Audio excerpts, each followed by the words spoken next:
मंगलम भगवान विष्णु मंगलम गरुड़ध्वज मंगलम पुंडरीकाक्षम मंगलनाय स्तनो हरि। आज मैं आपको कार्तिक मास महात्म के 5वें अध्याय को सुनाने जा रहा हूँ। कार्तिक मास महात्म की कथा बहुत ही पावन है, शून्य मात्र से मनवांछित फल को देने वाली है। इतनी कथा सुनने के उपरांत राजा पृथु ने कहा कि हे मुनि जी, आपने कार्तिक मास में स्नान का फल मुझे विस्तार से बताया, अब अन्य मासों में विधिवत स्नान करने की विधि, नियम और उद्यापन की विधि मुझे बताइए। उसके बाद देव ऋषि नारद बोले कि हे राजन, आप भगवान विष्णु के अंश से उत्पन्न हुए हो, अतः यह बात आपको मालूम ही है, फिर भी मैं आपको यथोचित विधान बतलाता हूँ। आश्विन महीने में शुक्ल पक्ष की जब एकादशी आती है तो उससे कार्तिक के व्रत को करना शुरू करें। सुबह ब्रह्म मुहूर्त में उठ करके जल का पात्र लेकर के गांव से बाहर जाएं, पूर्व या उत्तर की दिशा में जाएं।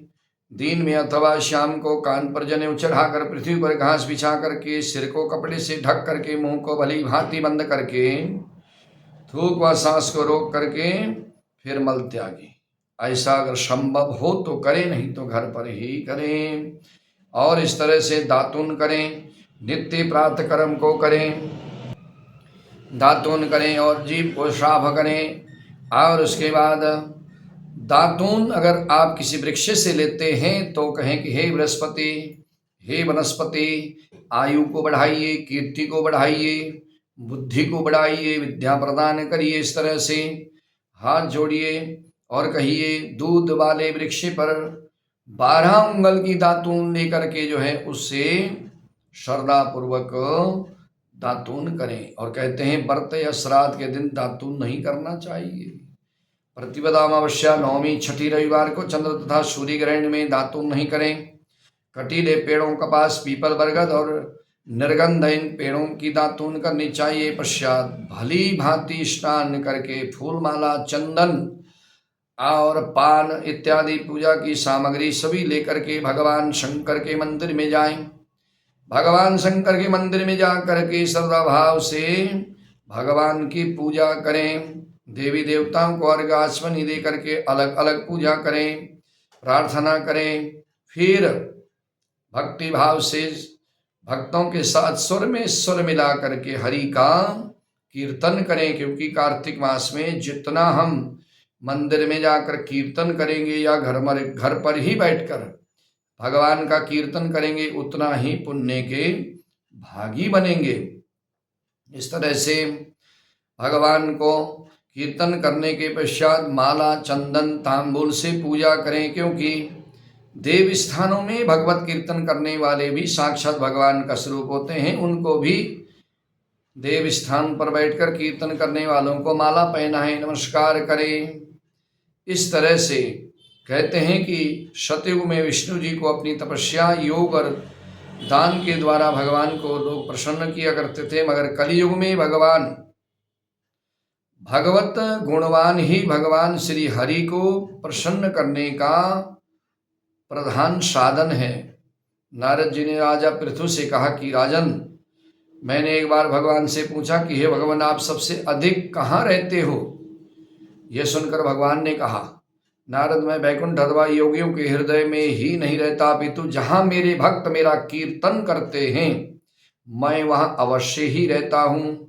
जो मनुष्य चंदनमाला आदि मेरे भक्तों का पूजन करता है उनमें से मेरी ऐसी प्रीति हो जाती है। जो मेरे भक्तों का मान सम्मान करते हैं मैं उनके बीच में रहता हूँ कि मेरे पूजन से भी जिनको फल नहीं मिलता, मेरे भक्तों का मान सम्मान करने से मिल जाता है। शिशि, दतूरा, गिरिजा, चमेली, केसर और कंदार तथा कटहल के फूल अक्षतों से भगवान विष्णु की पूजा नहीं करनी चाहिए। अड़हल, कंद, ग्रीस, जूही, मालती और केवड़ा के पुष्पों से भगवान शंकर की पूजा नहीं करनी चाहिए। लक्ष्मी के इच्छुक पुरुषों को तुलसी पत्र से सूर्य नारायण की पूजा नहीं करनी चाहिए। अगर आप तुलसी से सूर्य की पूजा करें तो लक्ष्मी का नाश होता है।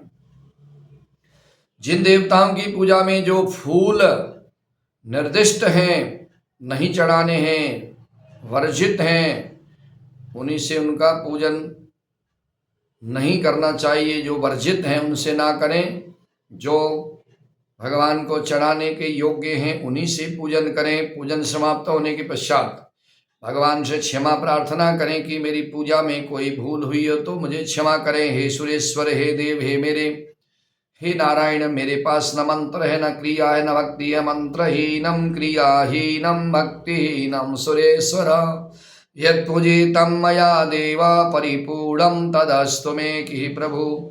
ना मेरे पास मंत्र है, ना क्रिया है, ना कुछ सामग्री है, ना मेरे पास कुछ भक्ति है, फिर भी मैं आपकी शरण हूँ। मैंने जिस तरह से भाव से आपकी पूजा की उस मेरे पूजा को आप स्वीकार करो। इस तरह प्रार्थना करके दंडवत प्रणाम करें, क्षमा प्रार्थना करें, भगवत कीर्तन करें, श्री हरि की कथा सुने और प्रसाद का ग्रहण करें। इस तरह से बताई गई विधि के अनुसार जो मनुष्य कार्तिक मास व्रत का अनुष्ठान करते हैं वे संसार में सभी सुखों को भोगते हैं और अंत में नारायण के पद को प्राप्त होते हैं। जीवन पर्यंत सुख भोगने के बाद भगवान के धाम को जाते हैं। पंचम अध्याय कथा बड़ी ही पावन है। इस कथा को जो भी कोई सुनेगा, सुनने मात्र से भगवान की भक्ति मिलेगी, भगवान की कृपा बरसेगी। अब आगे की कथा मैं आपको छठे अध्याय में सुनाऊंगा। बोलिए आनंद कंद भगवान की जय।